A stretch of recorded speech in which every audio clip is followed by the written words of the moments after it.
And we begin tonight with new developments following this fiery semi-crash on I-65. Within the past hour, the northbound lanes reopened through Johnson County after being shut down since 6 this morning.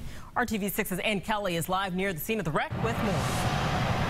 Well, Todd and Erica, it took nearly 10 hours, but you can see behind me, all lanes are open on I-65 here in Johnson County. Everything is up and running. Now, we are live right now just south of the Whiteland exit. The crash actually happening about 500 yards north of us, just up the interstate. This is a crash which created such huge flames and so much smoke that people who live nearby, they were told to stay indoors. The Skycam 6 capturing it all earlier this morning. That truck, it had been carrying lithium batteries that ignited after crashing into a barrier.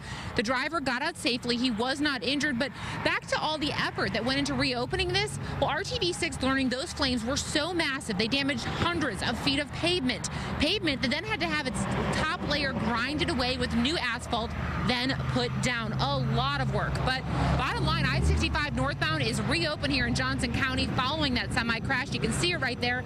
And that semi-driver, by the way, out of Ohio. And coming up in the news at 6, we dig deeper into his background, including the safety issue he was cited for just a few months ago. Reporting live in Johnson County, Ann Kelly, RTV6. Good news there, Ann. Thank you very much.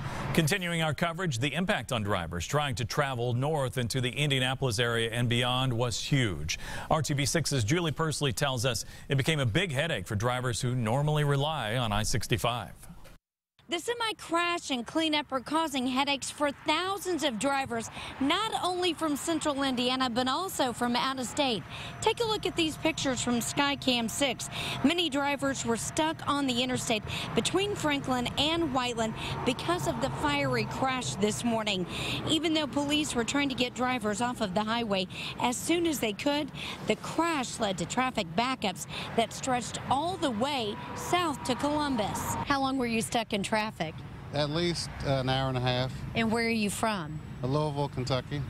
Has this put a dent into your day? Yeah, I almost thought about turning around and going back home. Some of the drivers who were stuck in the initial backup for hours followed a Johnson County deputy's lead and were escorted off the highway.